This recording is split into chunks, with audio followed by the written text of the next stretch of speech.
fiscal, corrupção, né? Porque o Temer fez uma tramóia lá, traiu o Cunha. Não, a Dilma caiu porque o grande capital decidiu, a partir de uma unidade estratégica e tática, né? Decidiu derrubar o governo. Não, pausa porque eu participei disso diretamente, né, cara? O grande capital não queria o impeachment durante todo o ano de 2015. Eu me reuni com todos os grandes bancos do Brasil. Todos os grandes bancos, praticamente todos os setores viam aquelas manifestações com muito pouco apreço. Todos eles torciam porque o Joaquim Levy, que a Dilma tinha colocado, ia dar um jeito. E falava-se à época, inclusive, de reforma da Previdência aqui. Tá? Ele está pintando assim, a elite brasileira como uma elite muito sagaz, é uma elite de cooptação. Ela tenta até o último momento a se manter e aderir ao governo. O governo em questão, se o Joaquim Levy desse um jeito, fizesse uma reforma da Previdência, ela acaba, nunca conseguimos grana desses caras. Você acha que eu não fui na elite brasileira pegar grana? Fui lá. Tá certo que assim, não eu sou o melhor cara pra isso, mas tentei. A gente tocava as manifestações, era público e notório. E não era fácil. Então, são essas... é impressionante o reducionismo que o cara faz. Então uma conspiração da quem tem grana no Brasil com a galera de fora. O PSDB, aquele filme horrível daquela moça, que é... Não sei se é da pessoa do Camargo Corrêa, da Andrade Gutierrez. Da Andrade Gutierrez. A moça fez um filme horroroso, dando ao PSDB e ao Oeste um protagonismo que ele nunca teve. O Oeste era contra o impeachment até o impeachment se tornar realidade. Tive inúmeras reuniões com a Aécio, o Geraldo Alckmin, eram contra. Foram aderir no final. Só que isso também está na imprensa, está reportado na imprensa. Não, e outra coisa, o grande capital bancou a reeleição da Dilma. Isso ficou provado no processo da Lava Jato. Por que eles iam fazer um investimento multimilionário, porque aquelas campanhas eram multimilionárias, para depois... Não, vamos tirar a Dilma. Já estava pago. Era muito melhor para eles que ficasse do jeito que estava. E eles organizavam outro jogo a partir de 2018. Então... E ela botou no comando da Fazenda um cara deles. Sim. Que era o Joaquim Levy. Vai lá. Para continuar nosso capitalismo funcionando desse jeito, em que os trabalhadores continuam ganhando muito, avançando, e nós perdendo mais de lucro. Então tem que mudar isso daí. Nossa. E quando muda o governo Dilma, não é mudar o governo Dilma. Muda-se, inclusive, o que eu chamaria de dinâmica de acumulação da economia brasileira. Ou seja, logo que o Temer entra e coloca o teto de gastos. Assim, o Brasil, que é um país que não... Assim, é que a produtividade do trabalhador brasileiro não aumentou nesse período. A economia brasileira, ela estava passando por todos os problemas estruturais que a economia brasileira tem, que estão culminando no que a gente está vivendo hoje. Já nessa época, o Brasil está estagnado lá desde 2010, 2011. A renda per capita nossa não aumenta. E outra coisa, perda de poder de compra. Você há de convir que a gente passou por um processo inflacionário muito forte, desde o início dos anos 2000, aonde as coisas ficaram muito caras. Esse boom de consumo que houve no Brasil, proporcionado pelo governo Lula, que não veio sustentado por um desenvolvimento, um aprimoramento da sociedade brasileira produtiva, isso gerou um aumento inflacionário muito forte. É óbvio que você aumenta o valor do salário, mas você perde o poder de compra. Ou seja, o Estado não pode. O Estado ele perde, ele passa a ser criminalizado a sua ação na economia. Por quê? Porque quando o Estado ele interfere na economia, o que acontece? Ele gera emprego. Quando gera emprego, quando gera emprego, o desemprego baixo gera pressão sobre os empresários. Eles estão obrigados. Não dá nem pra refutar isso, porque é uma coisa só burra. Tipo assim, quer dizer que o desemprego baixo afeta os empresários? Assim, você tá louco, o Brasil cara? Em 14, 15, 16, a crise foi grotesca. Não, e outra, cara. Grotesca. Isso, assim, desculpa, isso aqui é tipo assim, parece os debates do Guto falando de capitalismo com a Rosana. O capitalismo malvadão depende de um negócio chamado consumo. O desemprego baixo diminui o consumo. Acabou, velho. Né? Não, desemprego alto. O desemprego alto diminuiu o consumo. O cara não tem emprego, ele não consome. Assim, não faz o menor sentido o que ele está falando. E ele só está contratando porque ele está faturando. Assim, eu acho o Elias um cara até interessante, as coisas, mas assim, ele tá... Aí é uma viagem braba, não tem nada de novo, inclusive essas teorias são as Mas é o que eu tô falando, ele fala de uma forma rebuscada, bonita, até dá umas gaguejadas lá, mas aí beleza, aí ele volta, tipo, porque então, depois de toda essa carga histórica que eu te disse, fica claro que o Moro foi contratado pela CIA. Cara, não é nem rebuscado nem bonito. Pra mim é muito confuso, que é pra ele fazer a confusão e ninguém entender. Eu tô falando, não, porque os diálogos da Vaza Jato provam que o Moro... Não, peraí, cara. Aí ele não, porque é óbvio que quando o Estado interfere na economia, gera emprego, e aí o grande capital não gosta. Cara, isso no fundo é só um funil de coisas para chegar num discurso ideológico que não tem lastro na realidade. E ele tá falando, não, porque foi Quê? eliminada a capacidade de investimento do Estado nesse período. Cara, a gente viveu o período da nova matriz econômica, foi uma desgraça. A crise econômica em 15 estava explodindo, o PIB teve uma recessão enorme em 15, de 16 foi um ano horroroso também. E isso começou a ser corrigido quando o Temer entrou no poder. Isso é um fato. Assim, aquele momento recessivo parou ali. Aí vai falar, não, que os Estados Unidos voltaram a botar grana. Aí a gente fica nessa história, né? Os Estados Unidos vêm aqui, para ali, treina você não consegue achar uma prova, uma evidência de nada. Não, mas vamos ver onde ele vai chegar, dá play aí. Aí já chegou, né? Eles perdem poder de barganha com os trabalhadores. Então o Estado não pode intervir na economia por causa disso. Não é porque o Estado é ruim, é ineficiente, o Estado não pode intervir na economia porque, objetivamente, o Estado, ele ao criar emprego, fortalece a capacidade de barganha dos trabalhadores. Então ele cria um teto de gastos. Então a ação estatal é criminalizada até hoje. Mas como que ele cria emprego em setores estratégicos? Né? Não, gera demanda. Por exemplo, eu posso montar, por exemplo, um planejamento como um PAC, né? Então vamos aqui montar, nós três aqui, eu, Petro e o Caio, né? Vamos encomendar 100 pontes, 2.000 quilômetros de ferrovias para o setor privado, tá? Aqui no Brasil. O setor privado está com capacidade ociosa, então isso vai acontecer o quê? Vai induzir a utilização de capacidade, ao induzir a utilização de capacidade, vai se gerar emprego. E ao se gerar emprego, o que vai acontecer? Vai aumentar o poder de barganha dos trabalhadores. Você vai me perguntar, mas os caras são burros assim, mesmo tendo lucro, mesmo aumentando a lucratividade deles em tese, eles serem contra? Não, eles são burros mesmo. Né? Então, peraí. A solução do Brasil é o seguinte: manda o Estado sair fazendo um monte de obra, constrói um monte de ponte aí, todo mundo emprega, todo mundo ganha dinheiro e as coisas estão muito certo. Por que a Dilma não fez isso? Por que ela não saiu criando um monte de. Mas ela fez ponte? isso e não deu certo. Na Era verdade, o PAC.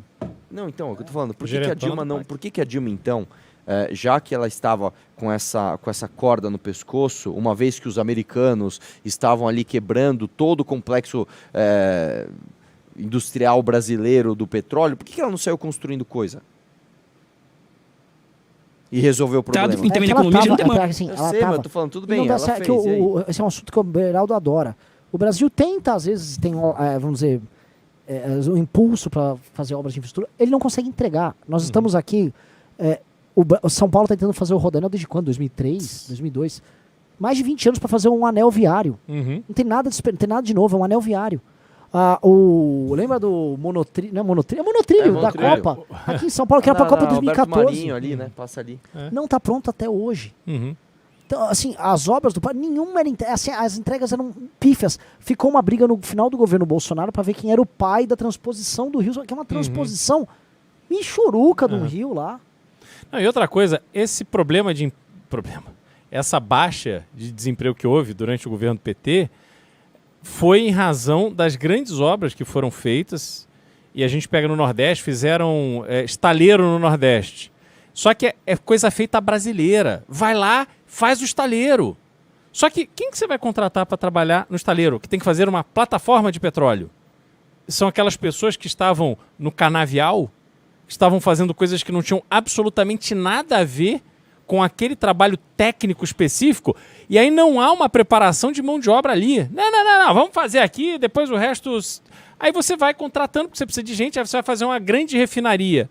Aí você vai contrata um monte de gente que não está especializada naquilo, que vai trabalhando, que vai aprendendo, que obviamente tem uma ineficiência muito grande no seu trabalho, na sua produtividade. Aí você tira emprego naquelas áreas onde essas pessoas trabalhavam, aí esse buraco que cria no emprego, porque o outro emprego ali de construir a refinaria ou de fazer o estaleiro está pagando melhor. E aí isso vira uma coisa por completa falta de planejamento. E o pior, o que aconteceu em Itaboraí, no Rio de Janeiro, e em outras cidades do Brasil, é um absurdo. Fizeram ali um projeto de uma obra da Petrobras. Aí tudo não, é da Petrobras, vai acontecer, porque a Petrobras tem dinheiro, vai fazer. Aí foi ali um empreendedor, construiu um hotel, construiu um restaurante, fez isso, fez aquilo, e de repente parou a obra, ficou tudo deserto, esses caras quebraram. E a Petrobras não assumiu nenhuma responsabilidade. Então criou-se um caos por completa falta de planejamento, vai fazendo e pronto. Qual é o governador que eu preciso agradar? É o governador do PT lá do não sei aonde? Então aí, vamos fazer lá mesmo. Ah, mas não tem mão de obra? Dane-se, aí a gente resolve. E é assim que é o Brasil. Dá play. Para o setor privado, tá? O que aconteceu é que teve aumento do salário mínimo acima da inflação e geração de emprego real na economia. Então isso colocou os empresários na parede. Na parede e encomendaram o golpe, né? Ou seja, alcançou sua unidade tática estratégica, encomendou-se o golpe que, além do teto de gastos, vem uma reforma trabalhista em que as pessoas passam a trabalhar, a negociar diretamente com o patrão. Então ela pode negociar R$500 por mês, porque tem 13% de desemprego atrás dela. Pausa. Isso é mentira. Primeiro que é o seguinte, a reforma trabalhista não retirou absolutamente nenhum direito trabalhista. Esse é o primeiro ponto. Não há nenhum direito. Eu fui na rua perguntar, a reforma trabalhista tirou? Qual direito tirou? Não tirou.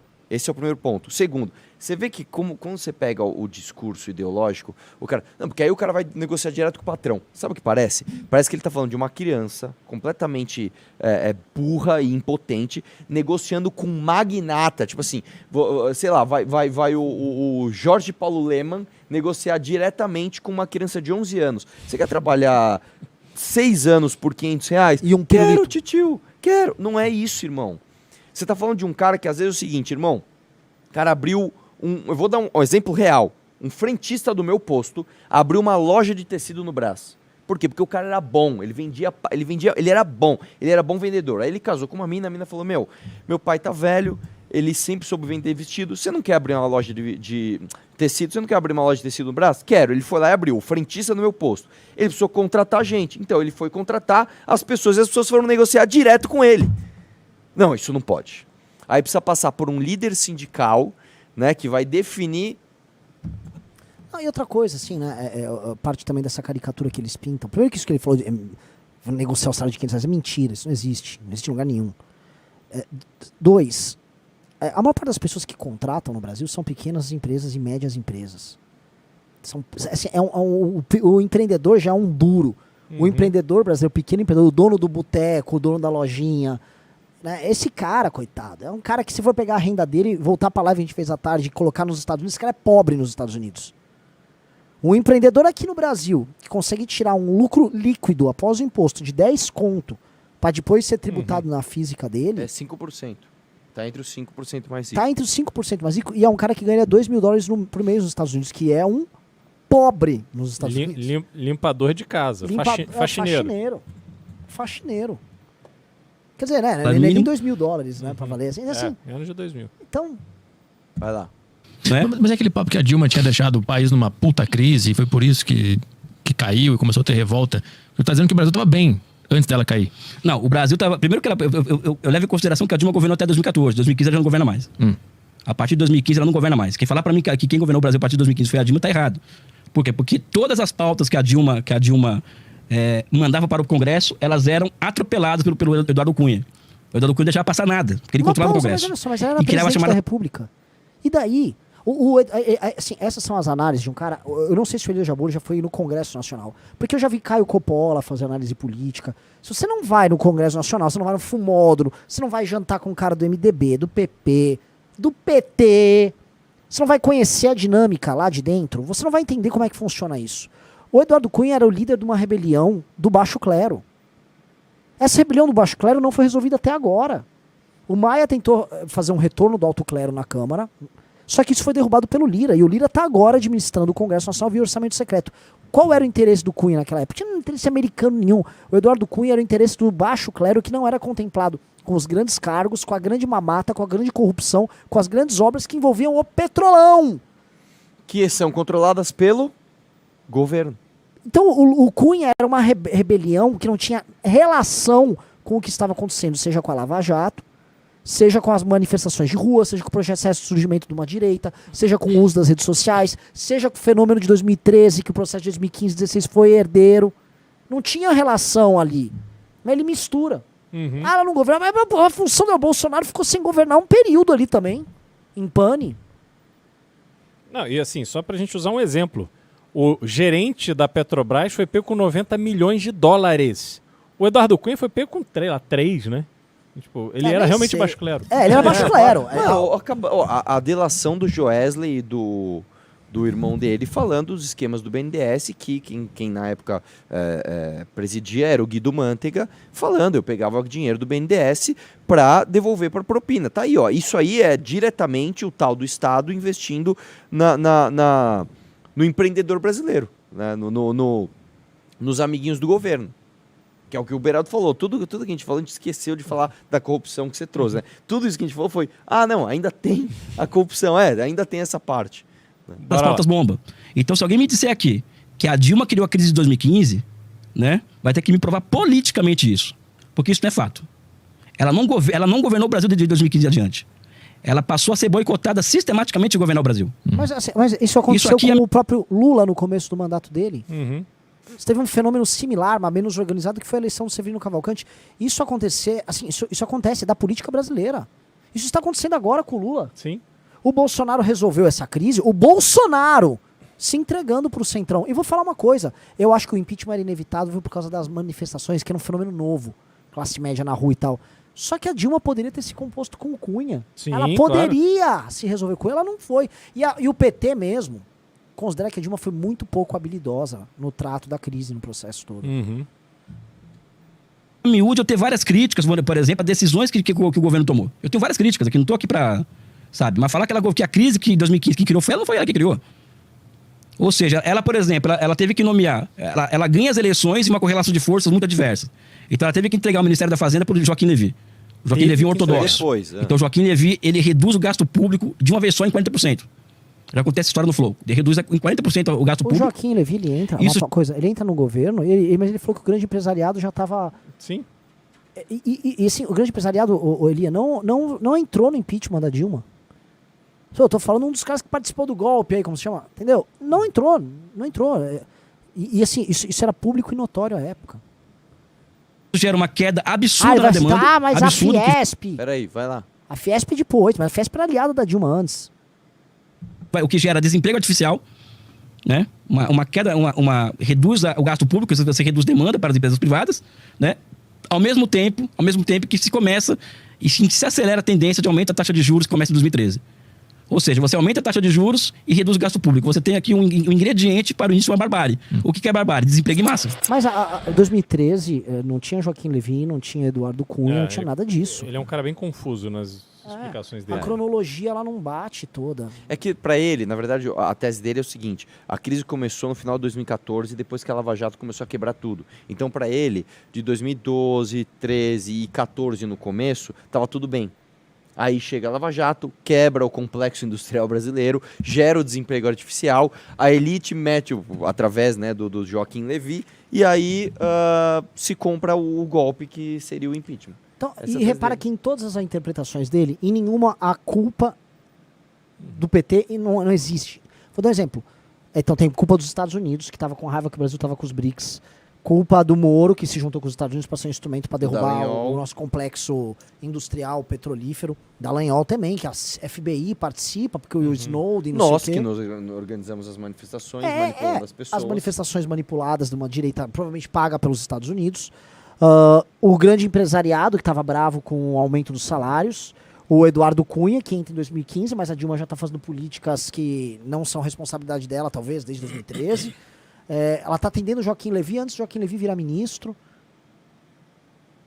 É isso. Então, assim, foi este grande esquema. Nesse grande esquema, a Dilma não tem culpa nenhuma. É isso. Ela aumentou os juros, assim. Alguém aumenta o juros. Estou muito pressionada pelos Estados Unidos. Não foi isso, cara. Ela já estava sentindo os efeitos da crise. Então, enfim. Muito, muito fraca a teoria. Muito ruim mesmo. E é claramente um enredo feito para confundir muito mais do que para explicar e que deita e enrola em cima do fato de que as pessoas têm memória curta. Sim. Então você perguntar para alguém sobre detalhes daquele momento que o Brasil vivia 13, 14, 15, 16, a pessoa não vai lembrar. Não, porque a tese dele foi que 2013... até o começo de 2014 estava tudo bem, e não estava. Não estava, 2013 teve, o gigante acordou e não sei o quê. Teve muita greve, então a gente conseguiu avanços. Avanço, Não, cara, não, simplesmente não aconteceu.